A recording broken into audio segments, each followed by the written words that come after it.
Hello বন্ধুরা, আজ পর্যন্ত আর্কিওলজিস্টরা এমন অনেক জিনিসের সন্ধান পেয়েছে যাদের ব্যাখ্যা মানব মস্তিষ্কের দ্বারা বোঝা এখনো সম্ভব হয়নি। আজ মানবজাতি বিজ্ঞান আর প্রযুক্তির কল্যাণে উন্নতির চরম শিখরে পৌঁছে গেছে ঠিকই, কিন্তু তা সত্ত্বেও আমাদের পৃথিবীতে এমন অনেক রহস্য লুকিয়ে রয়েছে যা বিজ্ঞানীদেরকেও হতভম্ব করে দেয়। আর এই রহস্যের মধ্যে তারা কখনো খুঁজে পেয়েছে মাটির নিচ থেকে এমন সব মমি যা মানুষের নয় বরং নীলনদের কুমিরের। আবার তারা খুঁজে পেয়েছে এমন সব কঙ্কাল যাদের ক্রুশবিদ্ধ করে হত্যা করে দাফন করা হয়েছিল।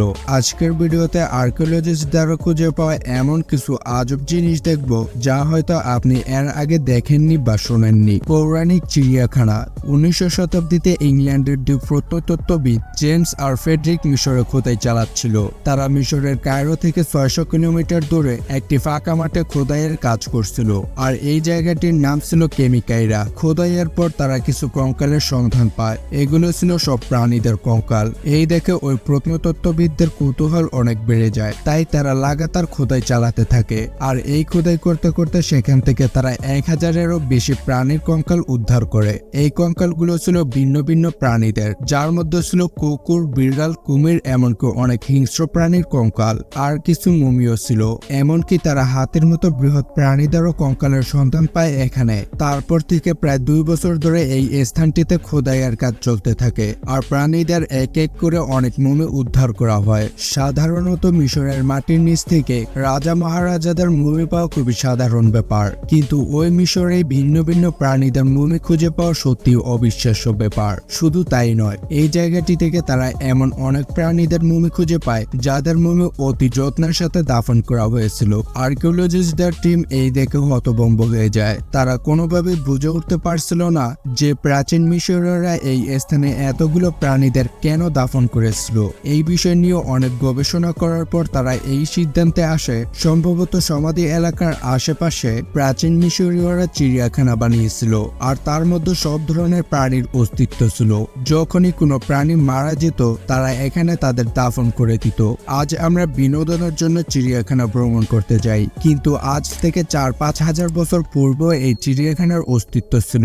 কিন্তু এখন ভাববার বিষয় হলো কিভাবে প্রাচীন মিশরীয়রা মডার্ন যুগের মতো চিন্তা ভাবনা করে চিড়িয়াখানা বানিয়েছিল। তাহলে আমাদের থেকেও কি তারা বেশি আধুনিক ছিল? আপনার কি মনে হয় কমেন্ট করে অবশ্যই জানাবেন। পর্টোবুরিয়াল, যার অর্থ পাত্রের মধ্যে দাফন করা।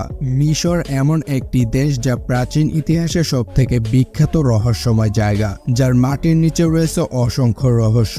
সম্প্রতি আর্কিওলজিস্টরা মিশর থেকে এক অদ্ভুত জিনিসের সন্ধান পায়। তারা মাটির নিচে খোদাই করতে করতে এমন কিছু মৃতদেহের সন্ধান পায় যাদের মাটির পাত্রের মধ্যে রেখে দাফন করা হয়েছিল। এই পাত্রের মধ্যে বেশিরভাগ কঙ্কালই ছিল নবজাত শিশুদের, তবে প্রাপ্তবয়স্কের কঙ্কালগুলোকে ভাঁজ করা অবস্থায় পাত্রের মধ্যেও পাওয়া যায়। বয়স্কদেরকেও খুব অদ্ভুতভাবে ছোট্ট পাত্রের মধ্যে রেখে দাফন করা হয়েছিল।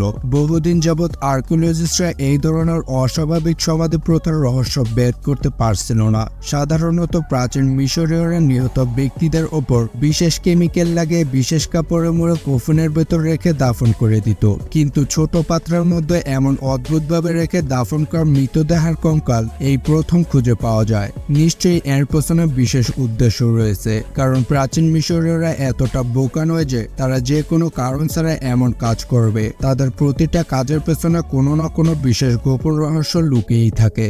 আসলে এই পাত্রগুলোকে নিয়ে গবেষণা করার পর একটি থিওরি উঠে আসে, আর এতে বলা হয় যে সেই সময় গরিব পরিবারের লোকেরা মাটির পাত্রকে কফিন হিসেবে ব্যবহার করত, কারণ তাদের কাছে কফিন কেনার মতো পর্যাপ্ত অর্থ ছিল না। অর্থাৎ এই থিওরির মতে ধনী এবং গরিবের ভেদাভেদ মিশরেও ছিল, কিন্তু একটি থিওরিতে বলা হয় এই পাত্রগুলোকে নিম্ন শ্রেণীর মানুষেরা ব্যবহার করত না। আসলে এই পাত্রগুলো ছিল জীবনচক্রের প্রতীক। মাটির পাত্রগুলো রিপ্রেজেন্ট করে মাতৃগর্ভ হিসেবে, মানে জন্মের প্রথম চক্র।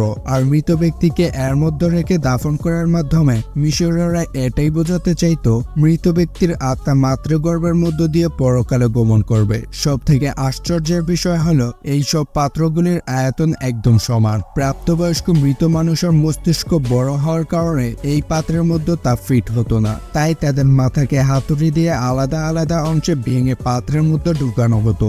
আপনার কি মনে হয় মিশরীয়দের এই দৃষ্টিভঙ্গি কি ঠিক ছিল?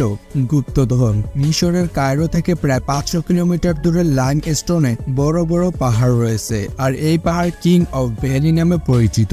এই পাহাড়ের মধ্যে রয়েছে অজস্র রহস্য আর রয়েছে গুপ্তধর। এই পাহাড়ের রহস্য উন্মোচন করবার জন্য কিংস ভ্যালিতে প্রায় 200 বছর ধরে খননের কাজ চলছে, কিন্তু 1922 সালে যখন একজন ব্রিটিশ আর্কিওলজিস্ট খোদাইয়ের কাজ করছিল, তখন সেই সময় তার নজর পড়ে পাহাড়ের নিচে সিঁড়ির মতো দেখতে ধাপের উপর। তিনি ওই সিঁড়ি দেখা মাত্র খোদাইয়ের কাজ চালু করে দেয়। এরপর যতই খোদাইয়ের কাজ এগিয়ে যাচ্ছিল, ততই একটার পর একটা সিঁড়ির ধাপ বেরিয়ে আসছিল, আর ততই ব্রিটিশ আর্কিওলজিস্টের কৌতূহল বেড়ে যাচ্ছিল। তিনি একটি বিষয় নিশ্চিত ছিল যে কোনো না কোনো রহস্য তাকে ডাকছে। খোদাইয়ের শেষে যখন তিনি পাহাড়ের নিচে গোপন চেম্বারে প্রবেশ করে, তখন সে এক মুহূর্তের জন্য তার চোখ সরাতে পারছিল না। সেই চেম্বারটির মধ্যে ছিল সোনা দিয়ে তৈরি করা প্রচুর অলংকার। ওই ব্রিটিশ আর্কিওলজিস্ট এটা বুঝে গিয়েছিল তিনি এমন গুপ্তধনের সন্ধান পেয়েছে যা গোটা বিশ্বকে হতভম্ব করে দেবে। ওই চেম্বারে থাকা সব অলংকারগুলি সোনা দিয়ে তৈরি ছিল।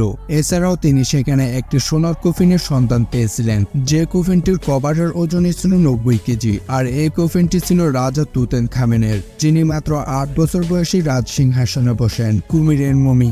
মিশরের একটি প্রাচীন শহর উলমালবাড়ি যেতে আর্কিওলজিস্টদের একটি টিম খননের কাজ করছিল।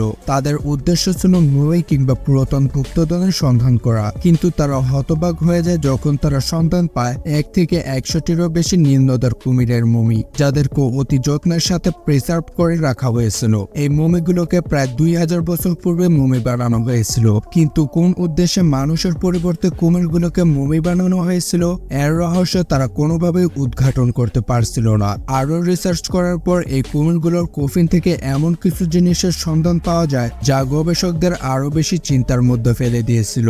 আসলে আর্কিওলজিস্টরা কুমিরের মমি থেকেও বেশি কৌতূহলী ছিল কুমিরের কফিনে লেখা মেসেজগুলো নিয়ে। আসলে কোন উদ্দেশ্যে প্রাচীন মিশরীয়রা কুমিরের মমি বানিয়েছিল এবং এর পেছনে আসল উদ্দেশ্য কি ছিল, এই সমস্ত প্রশ্নের উত্তর লেখা ছিল কুমিরের কফিনগুলোর উপর। কিন্তু দুঃখের বিষয় হলো বহু প্রাচীন ভাষা হওয়ার কারণে এই বার্তাগুলোকে কেউ সঠিকভাবে বলতে পারেনি, তাই আজও এই খোঁজ একটি রহস্যই রয়ে গিয়েছে। কিন্তু গবেষকরা রিসার্চ করার পর মন্তব্য করেন প্রাচীন মিশরীয়রা কুমিরদেরকে দেবতা বলে গণ্য করত। সেই যুগে তারা এমন অনেক মূর্তি তৈরি করত যাদের মাথা কুমিরের মতো দেখতে এবং নিচের অংশটি মানুষের মতো। শুধু তাই নয়, প্রাচীন মিশরীয়রা বিড়ালদেরকেও পূজা করত। খোদাইয়ের সময় আর্কিওলজিস্টরা এমন অনেক মমির সন্ধান পেয়েছে যেগুলো বিড়ালের ছিল। এদেরকে প্রাচীন মিশরীয়রা কুমিরের মতো যত্নের সাথে মমি বানিয়ে রাখত। বাস্টার্ড এমনই এক ধরনের বিড়াল ছিল যাদেরকে তারা দেবতা বলে গণ্য করত। তবে কুমিরের মমির কফিনের গায়ে কি লেখা ছিল তা এখনো রহস্য। তো বন্ধুরা, এই আর্কিওলজিক্যাল ডিসকভারিগুলোর মধ্যে আপনার কাছে কোনটি বেশি আশ্চর্য বলে মনে হয়েছে কমেন্ট করে অবশ্যই জানাবেন।